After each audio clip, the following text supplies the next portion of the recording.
Jenny's Fun Facts. We just want to take a moment to thank you so much, P Eats Meal Preps, for sponsoring our episodes. New menu out every Friday, ordered by Sunday, delivered fresh by Tuesday, and guess what? They deliver to all Montreal surrounding areas as well. Healthy, fresh, and delivered to your door for free. Add them and our podcast on Instagram at p.eats_P as in Peter, R-E-P as in Peter, S. Thanks, P Eats Meal Preps.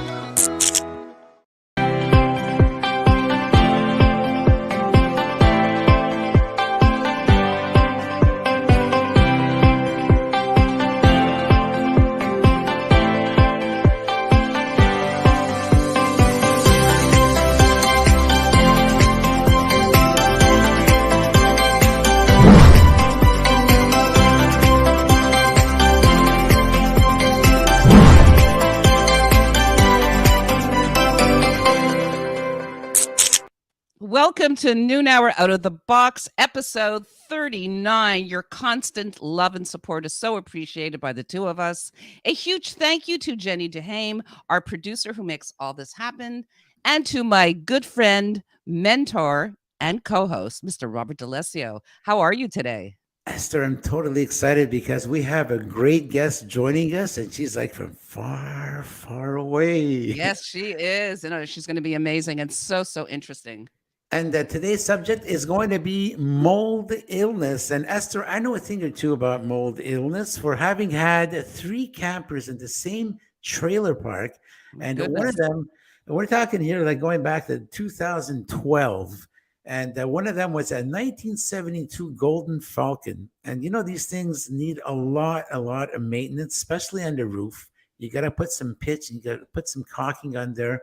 And the people who had the previous owners, I guess, they had better things to do. So we buy the thing, and it had a smell in there, particular smell. It had dampness, and my throat was itchy. My eyes were burning. Well, next thing you know, we ripped off the whole roof. We opened it up like a sardine can.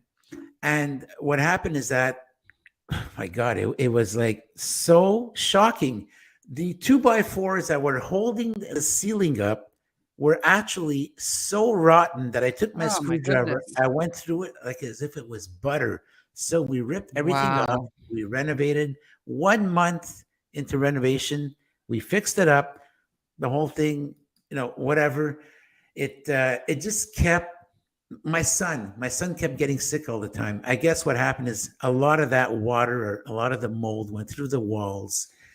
And it wasn't really ever, how can I say, we never really got rid of the stuff. So all that to say is that mold is a serious issue, and you can get really, really sick with this. Absolutely. And apparently about 25% of people who are exposed to mold do get ill. So it is not, it's not where the 5 family members are living in a home that has mold and all 5 family members get ill. In fact, it's possible that only 1 or 2 members of the family will get it. So there is also a predisposition to it as well.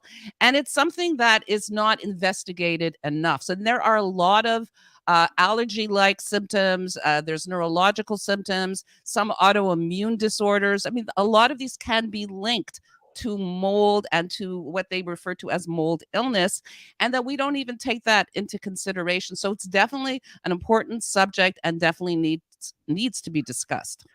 Most definitely. And we have a very, very interesting guest. She's got a lot to say. Yes. Esther, we're going to be bringing her on in a few minutes, but before that, we got to do something really important. Always important, Robert. Go ahead.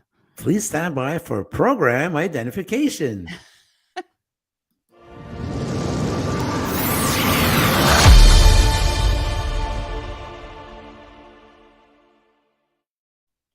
Today's guest is Katherine Rudman. Katherine is an Institute of Integrative Nutrition certified holistic health coach specializing in mold illness, having experienced her own 7-year journey with chronic illness. She is passionate about spreading awareness about the role mold can play in a wide range of chronic health conditions. She works with clients who have been diagnosed with mold illness or who suspect mold might be involved in their chronic conditions, providing them with the resources, guidance, and emotional support they need to begin to recover their health. In addition to her work as a coach, Katherine helps curate the Mold Channel for althealth.me, a new social media platform and marketplace for people who struggle with chronic health issues. I think it's time to bring in our guest. Absolutely. Ladies and gentlemen, here she is coming to you live from Albuquerque, New Mexico, only 531 miles from Roswell, also known as Area 51. Here's our amazing guest today, Miss Katie Rudman. Hey. Hello, it's so great to be here. Thank you so much for having me on. Katie, such a pleasure. We have so much to talk about. Katie, you're also a life coach right now, but you're a little bit new to this. So tell us how you got started with the whole thing. That's a great question. So 6 months ago, I was incredibly ill and in a lot of physical pain. And really, I had no vision for being able to recover my health. And it was from that place where I had sort of a come to Jesus moment and realized that if I didn't connect to something greater than myself, if I had no purpose that was guiding my life, that recovery was going to be incredibly challenging for me. And that's when I decided to really dedicate my life and any time and health that I could get back to helping serve other people who are also dealing with these really debilitating conditions that are mold related. So today's topic is mold illness. So Katie, what is mold illness? That's a great question. So mold illness, which is also referred to as chronic inflammatory response syndrome, or CIRS, is a condition that results from exposure to biotoxins, usually from water damaged buildings. And the specific toxins that are produced by mold are called mycotoxins, and these are a type of biotoxin. So some of the people who have mold illness, they've had maybe one or a handful of short-term exposures to mold, or they might have had a long-term exposure. And what happens is that when people are exposed to these different biotoxins, it weakens your immune system and you become really vulnerable to all kinds of toxins and infections. And this creates a lot of inflammation in your body that then leads to all of the different chronic health issues that a lot of people with mold illness tend to deal with. So what are some of the symptoms that people with mold illness commonly experience? You know, they're really wide ranging. So that is one of the things that makes it really hard to pinpoint when people are seeking a diagnosis. You could have kind of more allergic reactions to mold and have a lot of sinus and respiratory issues. It might manifest as mental health symptoms. You could have extreme digestive dysfunction, irritable bowel syndrome. You might have pain in your body. So there are so many different ways that mold illness can manifest.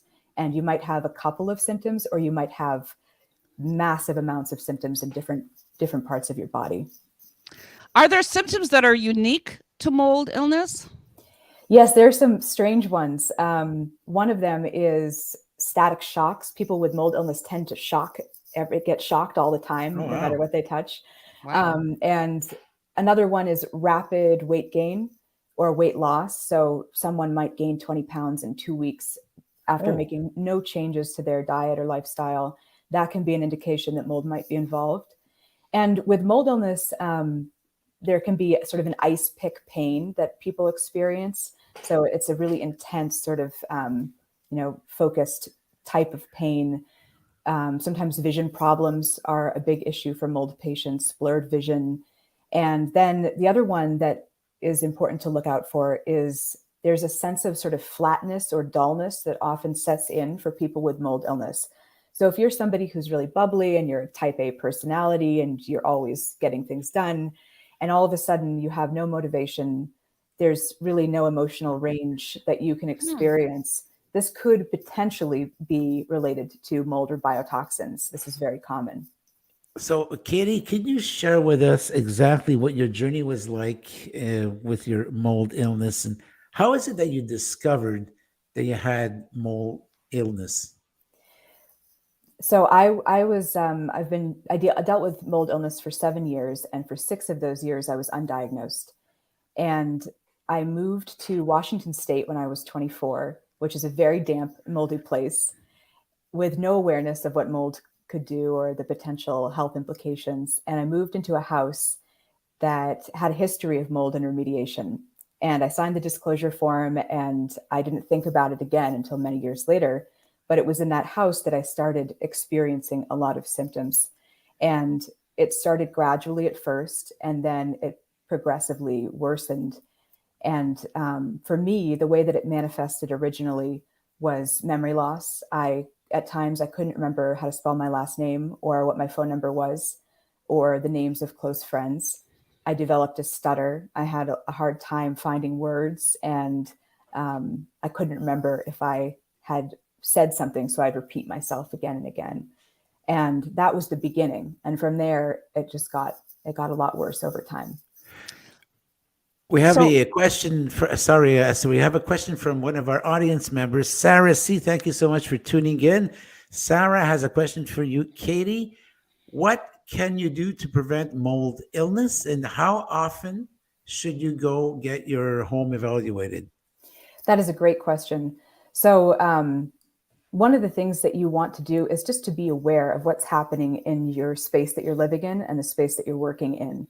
And so testing, every several months is a great practice to have, just making every 6 months even, just to see what's happening in your space, because mold, it can grow very quickly.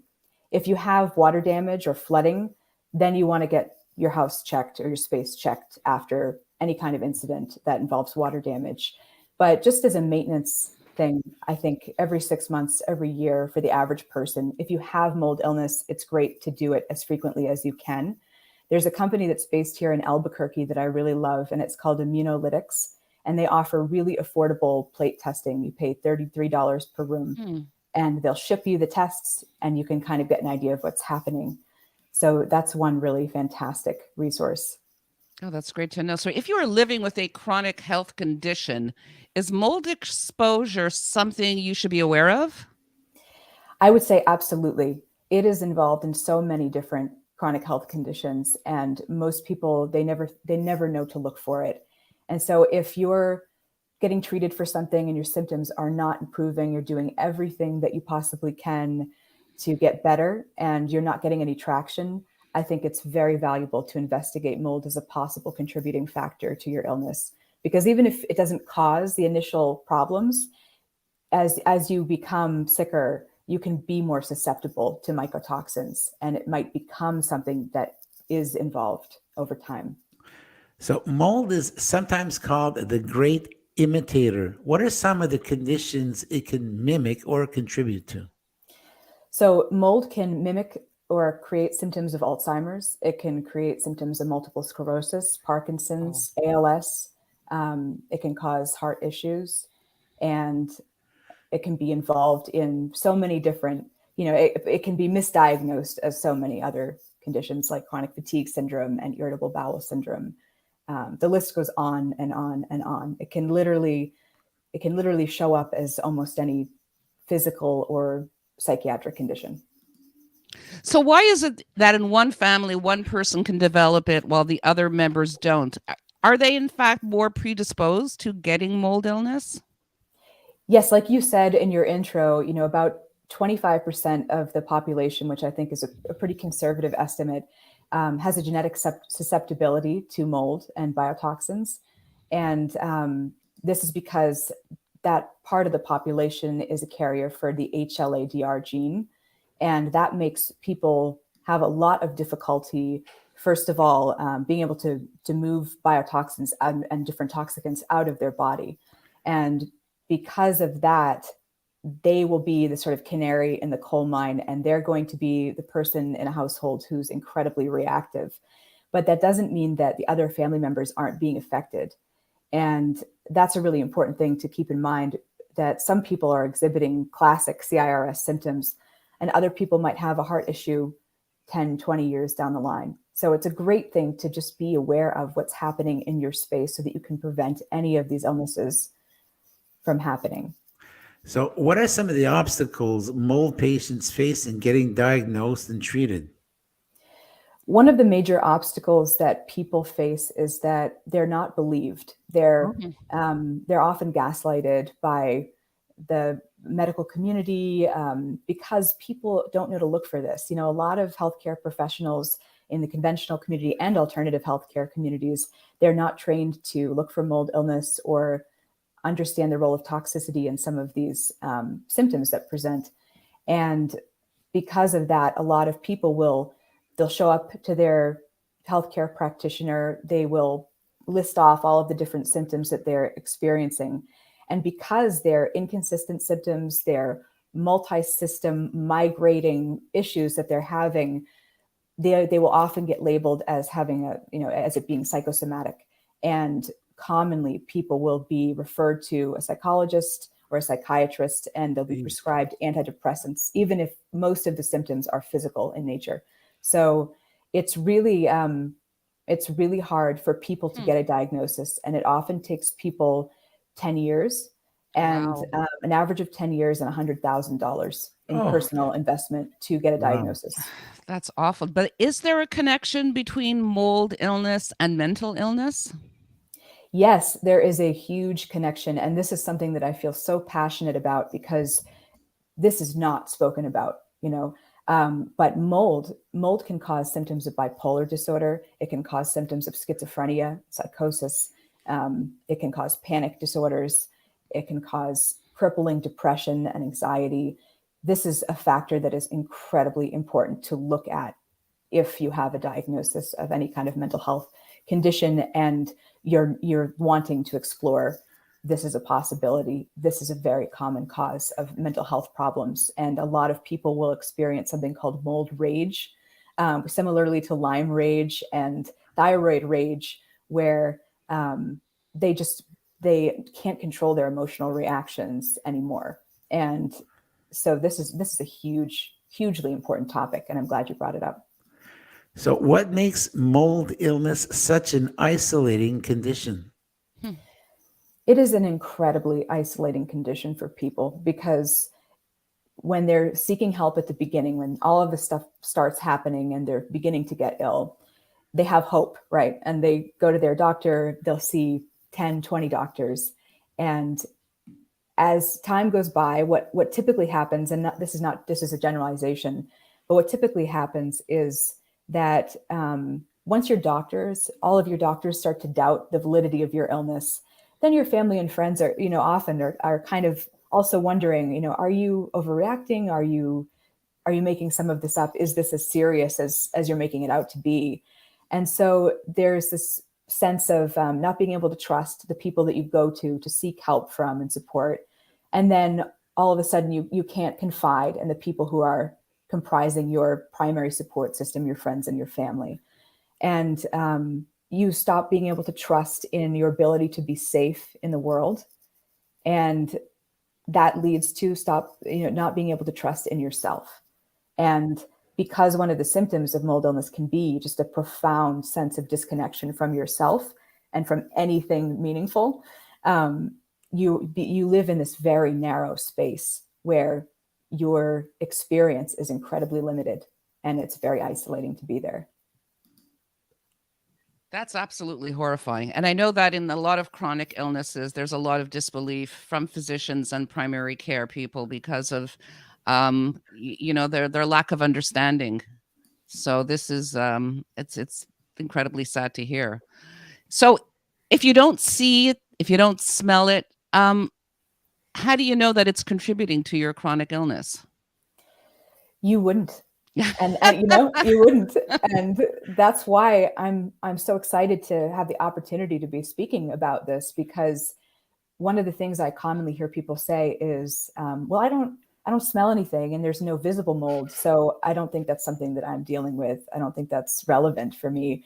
And I thought the same thing. Mold was the last thing on my laundry list of what I thought was going on with me that I investigated, because it seemed like such a random and rare issue that I just assumed was not involved. And so that's why it's so important to to test and to know what's happening with your space, especially if you live in an older building or work in an older building, or you know that there's a history of water damage. These are really important things to just check in on, the way that you would get an annual physical. Check in on the health of your home and make sure that your home isn't sick. So what should you do if you suspect you might have a mold problem? Is there a way to test your body for mold? Yes. So just like you can test your home and see what's going on there, you can also test your body for mycotoxins. There are two different labs that people commonly use, Great Plains Laboratory and Real Time Labs, and they both offer urine mycotoxin tests that they'll ship to your home, and people can do these tests themselves, and then they send them back to the lab for analysis. And that will tell you what type of mycotoxins you're being exposed to. So then you can take that information and compare it to what you found is going on in your living space, and sort of just get more information about, okay, what's going on? Because it's also possible to carry mycotoxins from one space to another. So you may live in a home right now that doesn't have a mold problem, but you might have carried mold from another space that you've lived in, especially if you have this genetic susceptibility. And so that's another thing people don't think about, that is really important. And the last piece that I'll speak to about this is when you do have the mycotoxin testing to see what's happening in your body, that's really important to know specifically which toxins you're dealing with, because when it comes to treatment, there are certain kinds of binders that are specifically able to bind to different mycotoxins. And so when people go and seek treatment, that is another huge obstacle, is that a lot of practitioners aren't aware of this targeted approach, and that one type of binder is completely ineffective for certain mycotoxins and very effective for another. So I just want to put that out there for anyone listening who is seeking treatment, and something to have on your radar.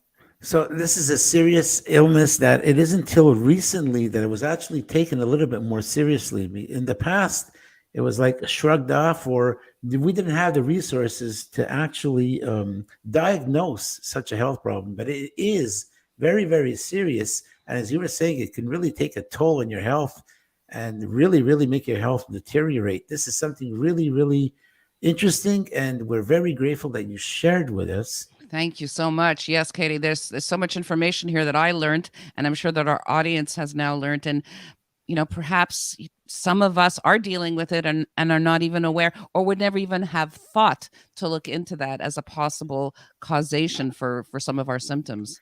So thank you. Well, Absolutely. Thank you. Katie, this has been a lot of fun and all that. Unfortunately, we're run out of some time. We wish we had had a lot more time, but we do have an extended version of this interview that all of you folks can tune in on accessradio.ca every Saturday between noon and 3 p.m. And yes, even though you're in Albuquerque, you can still tune in. I got away from the mold, and now I just have to worry about aliens. That's right. That's right. Well, one thing's for sure. Similarity. Hey, Katie, one thing's for sure. When you were born, they just broke the mold. I There ain't another one like I you. was waiting for a mold joke. I was waiting for one. Great. Thank you, Robert. Hey, don't you think you just molded in well with this today? She really did. Yeah. She really did. Thank you, Robert. Well, thank you, Esther. Thank you, Jenny Duhame, for producing our show. Thank you, Katie, for being part of our broadcast today. And thank you to the audience. And a reminder that you can tune in to this show right after it's been broadcast. You can either go on the ESTHER'S Breeze YouTube channel, you can go onto the Bobby Short Shorts YouTube channel, or go back on my personal Robert D'Alessio Facebook page. And all your comments are welcome. Even though the show's over, you can still bring in the comments. If you have any questions, Katie will be obliged to answer. I'm happy to answer. So thank you to everyone. So we'll be seeing you next week, same time, same place. God bless and be good. Stay safe. Ciao for now. Bye now.